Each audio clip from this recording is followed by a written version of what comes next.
नमस्कार दोस्तों, मैं हूँ ऋचा सिन्हा और मेरे चैनल पे आप सभी का बहुत बहुत स्वागत है और आप सभी को मकर संक्रांति की हार्दिक शुभकामनाएं।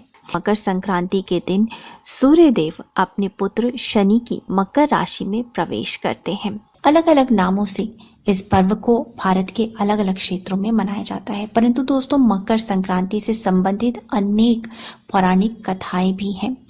दोस्तों मकर संक्रांति के दिन से ही सूर्य जो है वो दक्षिणायन से उत्तरायण हो जाते हैं और मकर संक्रांति के दिन से ही देवताओं के दिनों की गणना भी की जाती है।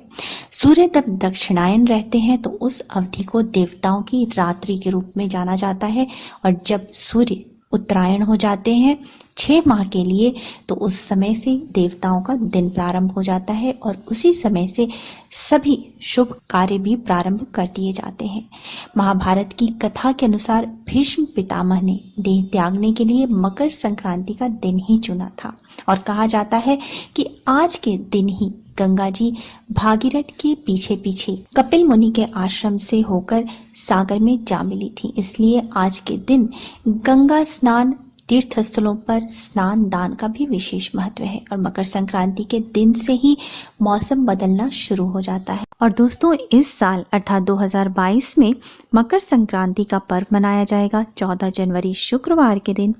वहीं 14 जनवरी को सूर्य मकर राशि में प्रवेश करेंगे दोपहर के 2:43 पर। तो मकर संक्रांति के दिन पुण्य काल होगा दोपहर के 2:43 से शाम के 5:44 तक, अर्थात पूरे 3 घंटे 1 मिनट का मुहूर्त है। और इस दिन महापुण्य काल होगा दोपहर के 2:43 से शाम के 4:28 तक। ये 1 घंटे 45 मिनट का मुहूर्त है। दोस्तों मकर संक्रांति के दिन कुछ खास सरल उपायों को करके आप अपना भाग्य प्रबल कर सकते हैं, आरोग्य सुख समृद्धि की प्राप्ति कर सकते हैं और अपने पितरों का आशीर्वाद प्राप्त कर सकते हैं, समस्त पापों का नाश कर सकते हैं।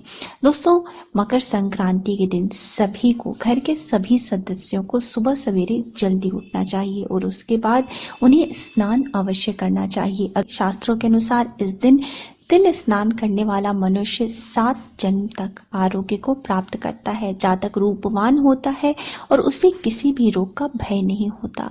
आरोग्य की कामना करने वाले मनुष्य को चाहिए कि इस दिन तिल का उपटन बना करके उसे पूरे शरीर में लगाए और फिर स्नान करे।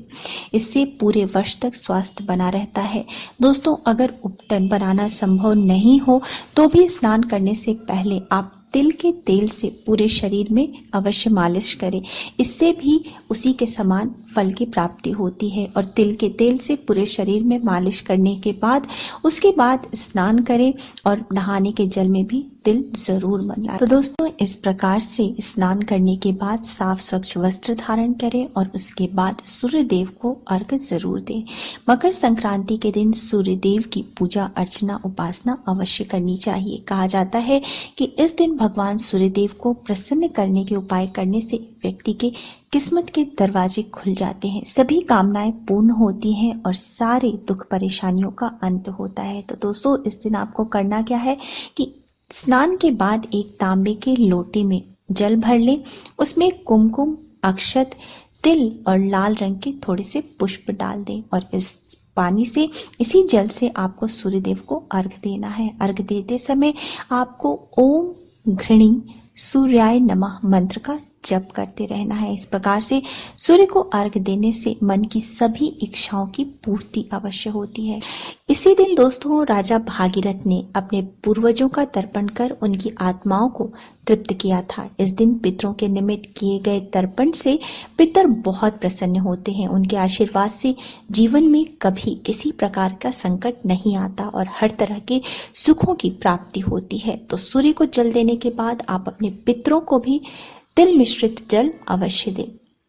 एक लोटे में थोड़ा सा जल ले लें और दक्षिण दिशा की ओर मुख करके अपने पितरों को याद करते हुए उनके नाम से उनको जल दें। मकर संक्रांति के दिन दोस्तों दान का भी विशेष महत्व बताया गया है। हमारे शास्त्रों के अनुसार इस दिन किए गए दान का सहस्त्रों गुना ज्यादा फल प्राप्त होता है। इस दिन कंबल, गरम वस्त्र, घी, दाल चावल की कच्ची खिचड़ी और तिल आदि का दान विशेष रूप से फलदायी माना गया है। विष्णु धर्म सूत्र के अनुसार मकर संक्रांति के दिन तिल का अधिक से अधिक प्रयोग करना चाहिए। दोस्तों तिल से स्नान करना चाहिए। तिल से भगवान सूर्य नारायण को उस दिन अर्घ देना चाहिए। पितरों की शांति हेतु जल में तिल मिलाकर के उससे पितरों का तर्पण करना चाहिए। आरोग्य, सुख, समृद्धि हेतु इस दिन तिल से स्नान करें। तिल के तेल की मालिश करें। तिल का उपटन लगाएं। तिल भोजन में भी प्रयोग में लाएं। तिल अधिक से अधिक खाएं। तो इस प्रकार से इस दिन अधिक से अधिक तिल का प्रयोग करें।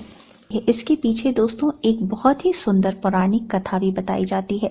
श्रीमद् भागवत एवं श्री देवी भागवत पुराण के अनुसार शनि महाराज का अपने पिता से वैर भाव था, क्योंकि सूर्यदेव ने उनकी माता छाया को अपनी दूसरी पत्नी संज्ञा के पुत्र यमराज से भेदभाव करते देख लिया था। नाराज होकर सूर्यदेव ने छाया और उनके पुत्र शनि को अपने से अलग कर दिया। इससे शनि और छाया ने सूर्यदेव को कुष्ठ रोग होने का श्राप दे दिया।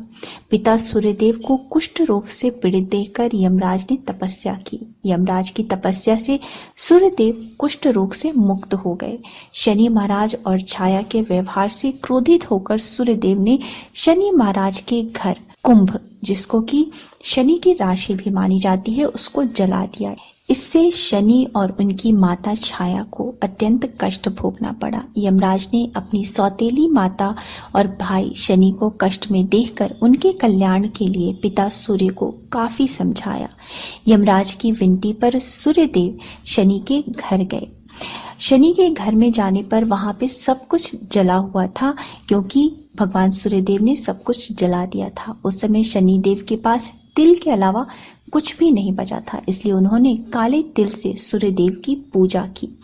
पूजा से प्रसन्न होकर सूर्यदेव ने शनि को आशीर्वाद दिया कि शनि की राशि मकर में जब जब मेरा आना होगा, मैं शनि के घर को अन्न धन से भर दूंगा। तिल के कारण ही शनि को उनका वैभव फिर से प्राप्त हुआ था, इसलिए शनिदेव को तिल अत्यंत प्रिय है। इसी घटना के बाद से मकर संक्रांति पर तिल से सूर्य और शनि की पूजा का नियम शुरू हुआ। दोस्तों शनिदेव की पूजा से प्रसन्न होकर सूर्यदेव ने शनि महाराज को आशीर्वाद दिया कि जो भी व्यक्ति मकर संक्रांति के दिन काले तिल से सूर्य की पूजा करेगा, उसके सभी प्रकार के कष्ट दूर हो जाएंगे। और ऐसी मान्यता है कि इस दिन तिल से सूर्य की पूजा करने से मनुष्य को आरोग्य और सुख की प्राप्ति होती है तथा शनि के अशुभ प्रभाव भी दूर होते हैं। ये तो था दोस्तों मकर संक्रांति से संबंधित पौराणिक कथा और मकर संक्रांति के दिन आपको क्या करना चाहिए, पूजा किस विधि से करनी चाहिए। परंतु दोस्तों ऐसे भी कुछ कार्य हैं जो कि मकर संक्रांति के दिन करना बिल्कुल ही वर्जित बताया गया है। मकर संक्रांति के दिन भूल के भी आपको ये कार्य नहीं करने चाहिए। दोस्तों अगर आप देव कृपा प्राप्त करना चाहते हैं, ग्रहों को अपने अनुकूल करना चाहते हैं और जीवन में सफलता प्राप्त करना चाहते हैं, तो आपको इन बातों को हमेशा ही अपनाना चाहिए। प्रतिदिन इन बातों का आपको अनुसरण करना चाहिए। सर्वप्रथम मकर संक्रांति के दिन आपको सुबह ब्रह्म मुहूर्त में उठना चाहिए। आलस्य का त्याग करना चाहिए। देर तक नहीं सोना चाहिए। सुबह ब्रह्म मुहूर्त में उठ करके सबसे पहले स्नान करें, जिस विधि से मैंने बताया है वीडियो में, और उसके बाद सूर्यदेव को अर्घ देने के बाद ही कुछ भी आप खाएं या पिएं। साथ ही दोस्तों मकर संक्रांति के दिन आपको अपना व्यवहार बिल्कुल सात्विक रखना चाहिए, अर्थात इस दिन आपको क्रोध नहीं करना है, किसी को अपशब्द नहीं बोलना, झूठ नहीं बोलना, किसी भी प्रकार से कलह नहीं करना है। बड़ों का आशीर्वाद लें, बड़ों का आदर करें, किसी भी गरीब का, किसी भी कमजोर का अनादर नहीं करें, किसी भी पशु का, गाय का आपको अनादर नहीं करना चाहिए। मकर संक्रांति के दिन आपको सात्विक भोजन करना चाहिए, अर्थात हो सके तो लहसुन प्याज भी ना खाएं, गरिष्ठ भोजन ना करें, अर्थात तले हुए भोजन ना करें। और साथ ही दोस्तों इस दिन मांस, मछली, मदिरा का, किसी भी प्रकार के नशे का सेवन आपको इस दिन नहीं करना चाहिए। इस प्रकार से दोस्तों, अगर आप मकर संक्रांति का पर्व मनाते हैं, वीडियो में बताए गए छोटे छोटे आसान से उपायों को अपनाते हैं, तो आपके जीवन की कई परेशानियों का हल होता है, ग्रहों की कृपा प्राप्त होती है और आपकी मनोकामनाएं पूर्ण होती हैं। उम्मीद है दोस्तों आपको मेरा आज का वीडियो पसंद आया होगा। वीडियो पसंद आया है तो वीडियो को लाइक कर दीजिए, परिवारजनों के साथ, दोस्तों के साथ शेयर ज़रूर कीजिएगा और मेरे चैनल को सब्सक्राइब करना मत भूलिए। मिलते हैं अगले वीडियो में, तब तक स्वस्थ रहिए, सुरक्षित रहिए और अपना बहुत बहुत ध्यान रखिए। जय माता दी।